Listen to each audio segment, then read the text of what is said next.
comedy directed by Judd Apatow, starring Pete Davidson, also written by Judd Apatow and Pete Davidson. And basically what this movie is, it's also a semi-biographical film about what Pete Davidson's life was probably like before he became, a comedian. Pete Davidson plays this character named Scott. His dad was a firefighter. His dad died when he was very young. And since then, Pete Davidson has never been able to really move forward with his life. He's in his mid-20s. He's a high school dropout. His younger sister's just about to go out to college. And there's no easy way to put around it. He's like 24 and he's kind of a deadbeat. He just spends his days smoking weed with his friends, hooking up with his friend with benefits, and, making really shitty tattoos for people. And then one day, his mother, played by Marissa Tomei, starts dating this new guy, played by Bill Burr, who is also a firefighter, which makes things a little complicated for Scott. And now we have a movie of him trying to face the reality of growing up, finally acting his age, and just moving forward with life. So first of all, getting into what I like about this movie, I am a huge fan of Pete Davidson. I mean, when you hear his story, when he does his stand-up, when he does his comedy, I mean, he had a pretty rough childhood. I mean, his father was a firefighter who died on 9/11. But one thing I've always appreciated with him, and what I love about him, is his dark sense of humor. In every stand-up he does on SNL, in the Comedy Central roasts,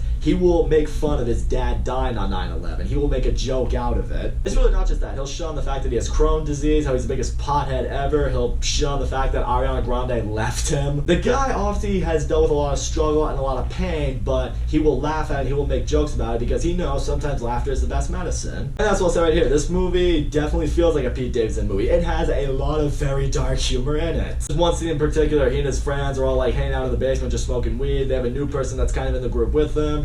She mentions how Pete Davidson's dad died, and he plays the whole like, oh yeah, my dad died, I'm still really affected by it, you shouldn't have brought it up, that was kind of fucked up. And then, the girl feels so terrible, and then the friends all chime in, it's like, no, it's okay, we joke about his dad dying all the time, it's fine. It's a little bit morbid and a little bit fucked up, but that's my sense of humor. But it's really not just that. This really felt like a very personal project for Pete Davidson. I think he wanted the world to have an inside look on his life to what he dealt with growing up. But when his dad died, I guess you could kind of say the world just stopped, just happening for him. He just he kind of got stuck in this little funk, didn't know how to get out of it, didn't know how to grow up, didn't really know what he wanted to do with his life. The other area I really appreciate is seeing how he's dealing with his mom dating a new guy, especially one who's in the same line of work that his dad was in. But I think that's very relatable for any kid that ever maybe lost a parent, or maybe had their parents go through a divorce and their parents started seeing somebody new, and it's different seeing your parent with someone who's not your parent. I'll give you a prime example. Both my parents are divorced, and when my dad started dating who eventually became my stepmom, at first I was like, am I gonna like this person, or am I just immediately gonna dislike you because you're not my actual mom? Thankfully though, I got lucky. She and I get along great. I love her like my second mother, and everything works out in that sense. But for some people, in this case like Pete Davidson,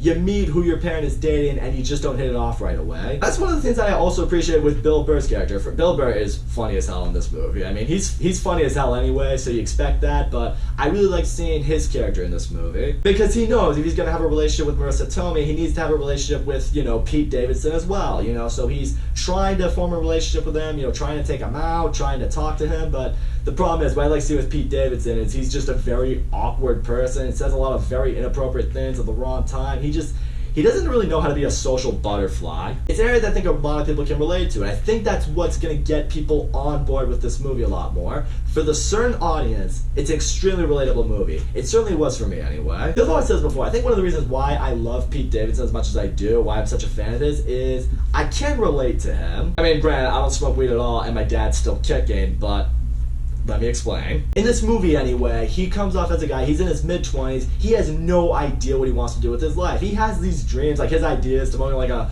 restaurant / tattoo parlor or something like that, so people can eat and watch people get tattoos. Yeah, it sounds like an idiotic idea, but he thinks it's brilliant. He's pursuing that, but maybe not in the way that he should, trying to get after it. He just has this dream, but he has no idea what he wants to do about it. I mean, his friends even bring up, it's like, dude, you're a very inconsistent tattoo artist. That dream's probably not for you. But the reason I can relate to it so much is, I will admit, in my mid-20s, which was, only a couple of years ago, I was kind of in the same boat that he was in. I had been fired from my job as a sales associate, a job I hated, a job I sucked at, and then after that I had no idea what I was gonna do. I didn't know, to make money, I was driving for Lyft for about a year, enjoyed it, was great, made some solid money doing that, but I knew there was no career in that, there's no real future in that, but my hope was, okay, I'll do this to make money, in the meantime I will really pursue YouTube, and maybe by a year's worth time, I'll maybe be in an area where I can really focus on YouTube more. Maybe I can make that my career. I can be like the people that I idolize on YouTube. And when that wasn't working out, it had me thinking like, all right, what am I capable of doing? But you know, like there's something inside you that feels you need to pursue, you need to keep at it, and you know,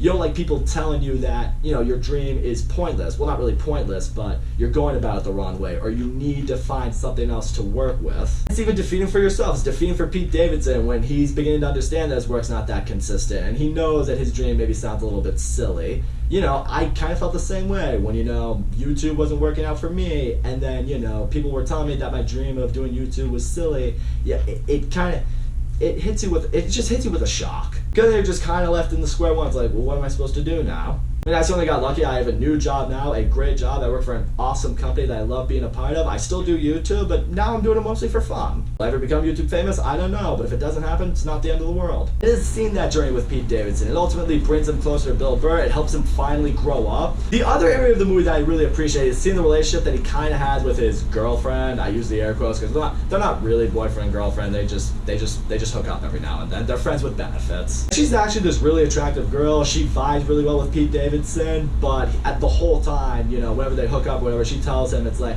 I really want to be more with you, and he tells her, it's like, I think you're too good for me. I don't think you and I would be right together. Like, literally, anyone but me. You could do better than. I feel like in a way, this was him like maybe poking fun of what maybe his relationship with Ariana Grande was starting out, because you look at Ariana Grande and you look at Pete Davidson, you're just like, wow, how did that happen? And Pete Davidson always joke, it's like, I'm amazed that she chose me initially over everybody else, because she could have anybody in this world and she chose me. I've been able to relate to that too. I mean, I've had girlfriends in my life, I've had girls that were interested in me in life, and I would always look at them and I'm just like, you're too out of my league. Why are you interested in me? I like seeing Pete Davidson's character show that he doesn't have a very high regard for himself. He has low self-esteem, because I've had low self-esteem. I will say, as far as flaws this movie goes, this movie suffers from what most Judd Apatow movies suffer from. It is a little bit too long. It was like around, I think, 2 hours and like 20 minutes or something like that. And there are certain areas where it does feel, I don't want to say that it's dragged out or anything like that, but it feels a little long. Like, you could look at it and be like, they could have probably shortened that up a little bit. Like, for the first 2/3 of the movie, it's Pete Davidson trying to grapple with the reality of everything. And it's really not until like the final third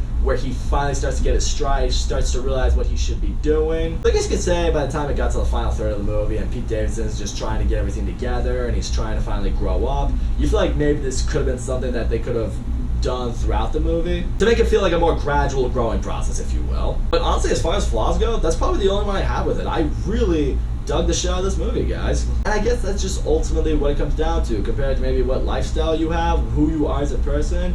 It's gonna depend on how much you get this movie and maybe how much you'll like the movie. That's why, all in all, I'm gonna say The King of Staten Island, it is a great comedy. Pete Davidson was awesome in this movie. Marissa Tomei as his mom was awesome in this movie. I love seeing what she's dealing with, as it's like, you know, that's her son. She doesn't want to just kick him out and throw him into the world, but at the same time, it's like she realizes he has to grow up at some point. Bill Burr was fantastic in this movie. He was funny as fuck. I loved seeing his aspect of life. I loved seeing the growing relationship that he and Pete Davidson develop as the movie goes on. The movie's very well written. The chemistry between the cast is awesome. And to its core, the movie has a great message. Like, you can't hold on to the past. You need to grow up. You need to let go. You need to embrace life as it can be. If really all I can say, the movie is a little long. In the end, I would say, definitely right now, this is the best comedy I've seen in 2020. I don't know how many other comedies I've really seen this year, because, actually, I don't know, but I can say by the end of this year, it's still probably going to be one of my favorites. It's a little expensive to rent on demand right now, but I will say, if you have a group of friends over and y'all want to divvy up the cost on each other, it's a good watch. So that's all I'm going to say, guys. Thank you so much for watching my video. Don't forget to leave a comment, like, subscribe, and I'll see you all next time.